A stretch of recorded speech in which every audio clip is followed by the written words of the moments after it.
que certains disent c'est cette histoire qui est la plus connue au monde. On sait que c'est vrai? Que c'est Noël, l'histoire la plus connue au monde? Je ne sais pas. Mais l'autre question c'est est-ce que c'est une véritable histoire? Cette histoire de Noël. Qui nous raconte Noël aujourd'hui? La société de consommation? Qui nous raconte Noël? Nos traditions? Nos mythes ou nos légendes? Qui nous raconte Noël? Les historiens? L'histoire de Noël, c'est la Bible qui nous la raconte. Et c'est elle qui nous la raconte le mieux. Parce que l'histoire de Noël, elle vient de la Bible. L'histoire de Noël n'est pas une histoire pour les enfants. Elle est une histoire pour le peuple qui marche dans les ténèbres. L'histoire de Noël n'est pas une histoire que pour les enfants, mais c'est une histoire pour le peuple qui marche dans les ténèbres. Le prophète Ésaïe, comme on l'a déjà lu, a écrit au sujet de la naissance de Jésus, Ésaïe 9:2, le peuple qui marchait dans les ténèbres voit une grande lumière sur ceux qui habitaient le pays de l'ombre de la mort. Une lumière resplendissante. Y a-t-il des ténèbres aujourd'hui dans le monde? Valérie a parlé des informations. Y a-t-il peut-être des ténèbres dans votre vie, dans ma vie? Peut-être il y a des ténèbres un petit peu dans mon cœur ce matin. Peut-être il y a des ténèbres sur mon avenir. Un avenir sombre, tout ça. Peut-être qu'il y a des ténèbres sur mes relations. Est-ce qu'il y a des ténèbres aujourd'hui dans le monde? L'histoire de Noël nous est donnée par Dieu comme une lumière dans les ténèbres. Une lumière qui nous montre le chemin vers le ciel, vers lui. Une lumière qui nous conduit vers une seule personne. C'est pas les mages. C'est pas même Joseph ou Marie, mais c'est vers Jésus. Alors comment tout ça est arrivé? Que signifie cette histoire de Noël pour nous aujourd'hui? Eh bien c'est ce que je vous propose de commencer à découvrir aujourd'hui, et puis dimanche prochain, le 18 aussi, où je vous en parlerai tout à l'heure, dans une deuxième partie. Et pour rentrer dans ce temps de Noël, je vous invite à lire le texte qui est sur vos feuilles de chant au dos. Lire ce texte, ce premier récit. C'est le récit de l'ange Gabriel qui vient annoncer à Marie l'arrivée de Jésus. Comment Jésus est-il arrivé sur terre? Eh bien, ce texte nous l'annonce, nous le dit. Comment Jésus est arrivé sur terre. Luc 1, les versets 26 à 38. Qui voudrait lire? Deux parties. La première partie, c'est juste 5 minutes ensemble, où on va parler de cet ange. Et puis ensuite, on va faire des groupes, des petits groupes, et puis je vais vous donner quelques questions à réfléchir, à discuter, à débattre, à méditer ensemble. D'accord? Alors, le récit que nous venons de lire met en scène un ange. Alors je me dis, mais c'est l'occasion pour nous de nous arrêter quelques instants sur la question des anges. Avez-vous déjà vu un ange? Moi je ne pense pas, aujourd'hui. Aujourd'hui, les anges, nous les voyons en sculpture, nous les voyons lorsque nous rentrons dans les églises, certaines églises en tout cas, nous les voyons sur les peintures, les grands peintres, nous les voyons dans les musées, sur le plafond de la chapelle Sixtine, par exemple, nous les voyons aussi, ces anges, dans la mythologie, on parle d'anges aussi. Mais aussi plus proche de nous, on voit aussi parfois des anges dans les bandes dessinées. Vous savez, qui font office de la conscience, qui nous dit ce qui est bien de faire. On retrouve les anges aussi, ils sont souvent associés aussi à l'amour, avec Cupidon voilà, qui était un espèce d'ange qui décochait la flèche dans le cœur des amoureux. Au revoir les enfants, à tout à l'heure, bonne balade. Donc les anges, que penser des anges? Que nous dit la Bible? Que faut-il croire au sujet des anges? Les anges existent-ils vraiment? Ou sont-ils le fruit de notre imagination? Ou ils ont été mis là pour un petit peu égayer le récit? Ou est-ce qu'ils sont là par tradition religieuse? D'où viennent les anges? Qui les a créés? Qui sont-ils? Quel est le rôle des anges? Que font-ils? Est-ce qu'on peut prier les anges? Comme certains le pensent.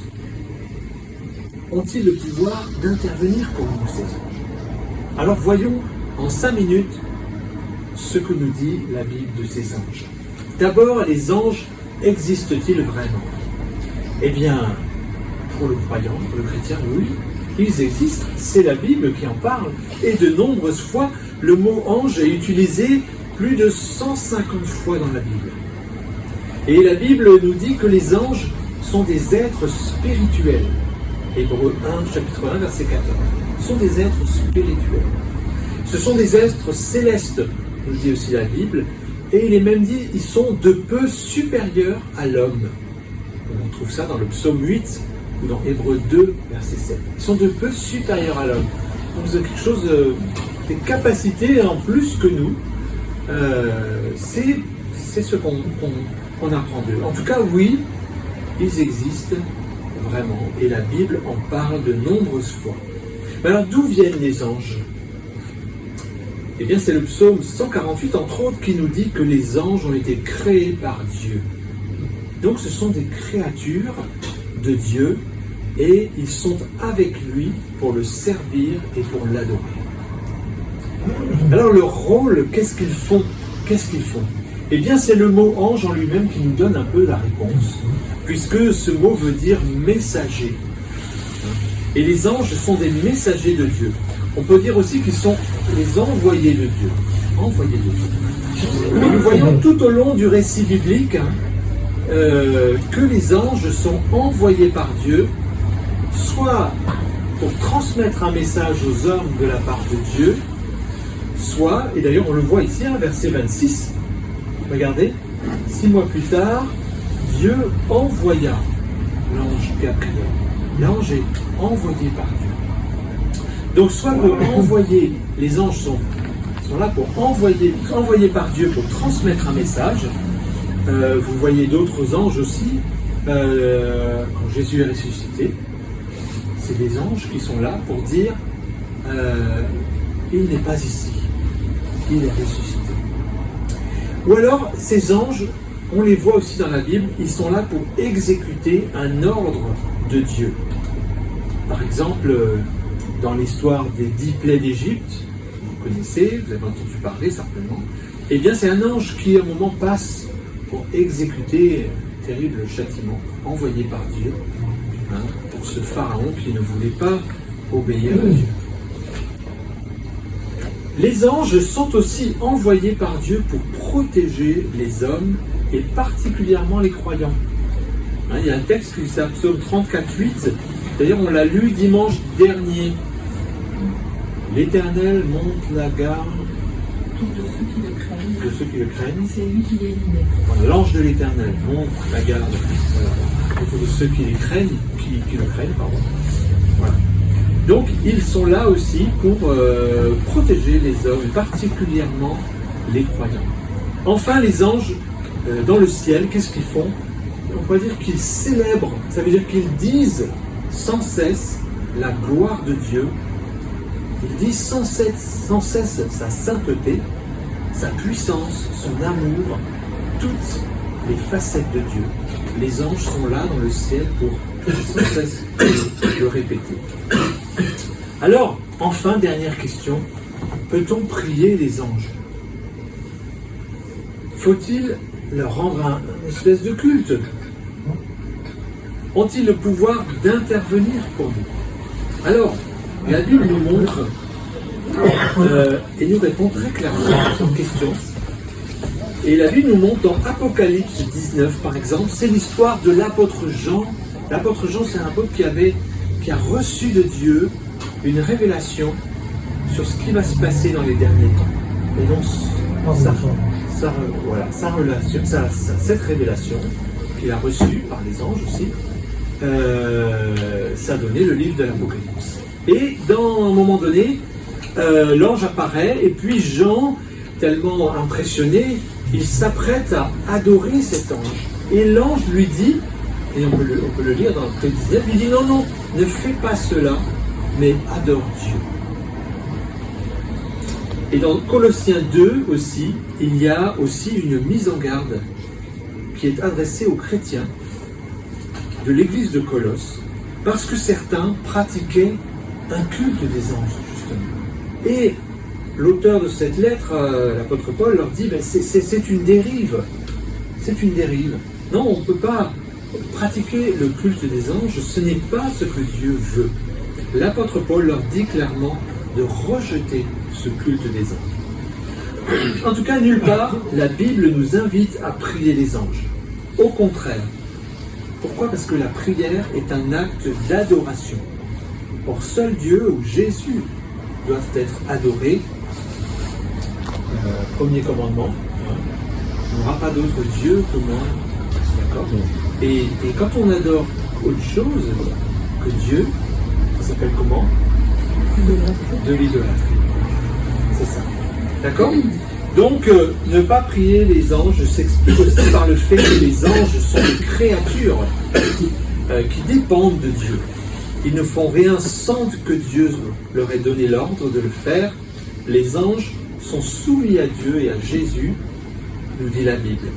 Et notre prière doit être adressée à Dieu ou à Jésus.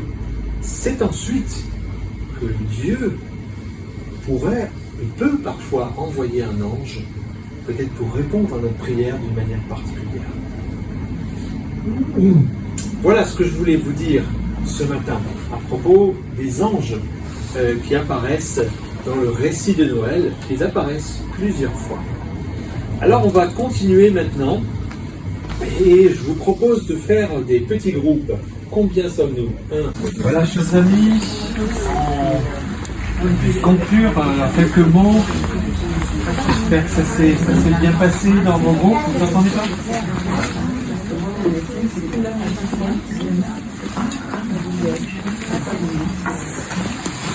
Voilà, quelques mots pour conclure. Ça a été dans votre groupe? Oui? Là-bas aussi? Ça va, ils ont été sages. C'était super. Pardon? Je dis ça va, ils ont été sages. Ils ont été sages. Ça, c'est bon. Je voudrais vous dire encore 2-3 mots. Et la première, c'est que dans ce texte, il y a aussi cette phrase « Rien n'est impossible à Dieu ». C'est ce que l'ange dira à Marie. On n'est pas revenu là-dessus dans les petits groupes, pas trop. Mais quelle parole et quelle affirmation remplissent d'espérance pour nous. Dans notre monde ou dans notre vie, il y a beaucoup de choses où parfois on dit mais c'est pas possible. Ah, c'est impossible. J'allais à la poste, c'est pas possible. Il y a beaucoup de pas possible, c'est pas possible. Et même la SNCF avec son slogan SNCF c'est possible, nous a pas vraiment convaincus. Mais rien n'est impossible à Dieu. Et lorsque nous sommes peut-être dans le noir, dans nos ténèbres, lorsque rien n'est possible, eh bien Dieu intervient et il allume une lumière et c'est ça Noël.